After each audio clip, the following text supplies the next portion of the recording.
Today will be a first episode in a new companion series to my Histories tech series known as Histories Prototypes.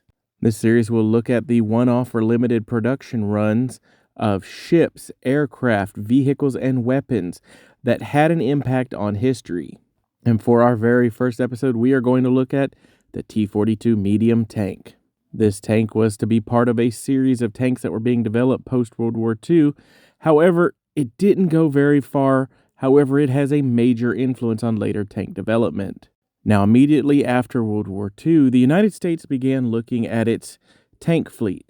With its aging M4 Sherman and even its replacement tank, the M46 Patton heavy tank, later reclassified as a medium tank, these tanks were good, but they were older style, and they really weren't what was needed for the future of tank development. By the late 1940s, they had started to develop two new medium tanks, the M41 Walker Bulldog and the M46 Patton tank. However, as much as these tanks were liked by the Army, they felt like they could do better, so they pushed ahead a design for an even newer medium tank. And it had to meet certain requirements. It needed to weigh about 36 tons, have better armor than the M46, but at least equivalent armament. It needed to be able to stabilize its main gun, amongst a few other developments that it wanted for it. This new tank would become known as the T42. Now, one of the most important aspects of this was going to be what was its main armament. The British had actually suggested to go ahead and use their 20-pound gun, which was far superior to the 90mm M3A1 gun that was being utilized by the M46. Now, the United States went ahead and disregarded both options and went with a brand new 90mm gun known as the T119. This was a major improvement over the M46's main gun, including its ability to fire armor-piercing, discarding sabot rounds that could punch through 11 inches of armor.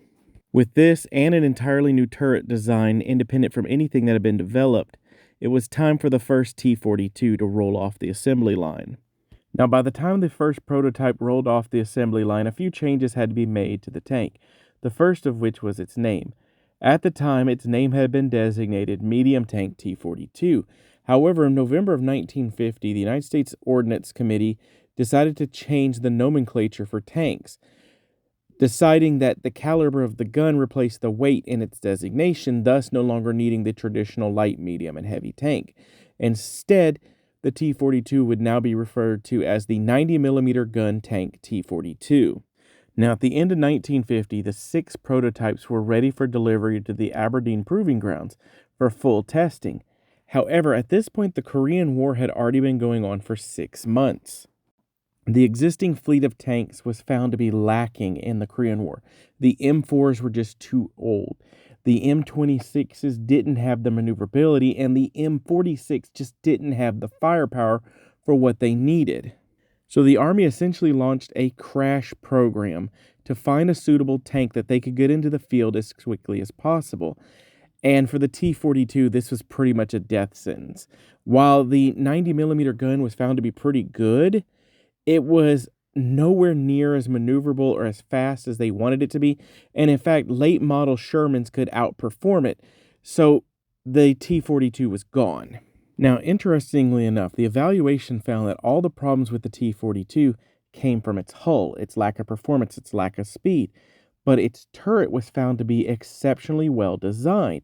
So the decision was made to take an M46 Patton, which needed a new turret or to be upgunned, and take the T42's turret and apply it to the M46.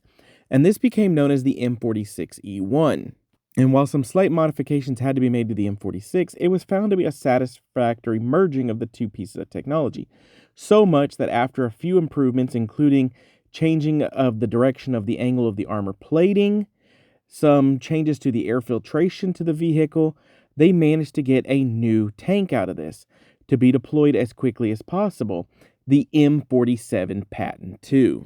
Now, while the M47 was developed too late to be utilized in the Korean War, and it would be pretty much quickly considered obsolete by 57, it would lead to the development of the M48 Patton III, and it would be utilized by multiple militaries around the world. But this is not the end of the story of the T42. There were 2 different attempts made to basically improve the T42. There was the T87, which was basically an improvement on the T42, such as cast steel elliptical hull and a flat track suspension that never went beyond the concept phase. However, there was an attempt to utilize the existing hulls of the T42 for a new plan. About a year after the T42 was basically declared unfit for service, there was a plan to utilize its hull for the development of a new turret, utilizing an oscillating turret design for an auto-loading system to replace Now, the tank was put through a series design. of trials, but This new basically modified it was tank found to would have have been no known as the advantage 90mm gun over tank the T69. conventional tanks of the Now, time, and the whole design was built. abandoned. They built one prototype utilizing hull number 3, and they even tested the design to see whether or not it would actually work. And while it did work, it was found to not have any advantage over conventional tank designs, and the whole project was abandoned. And this pretty much ended the direct legacy of the T42. Now, the T69 is the only version of the tank available. So out of the 6 prototypes built, only the modified hull number 3 that became the T69 is the only one that you can see today, which is currently located at the U.S. Army Armor and Cavalry Collection at Fort Benning, Georgia. But there you have it, a look at the T42, a tank that was supposed to be the next generation of tanks developed by the United States post-World War II. However, it lacked the power and maneuverability that the Army needed, especially during the Korean War. But it had an absolutely amazing turret and gun design so well that it be used to give birth to the M47 Patton tank.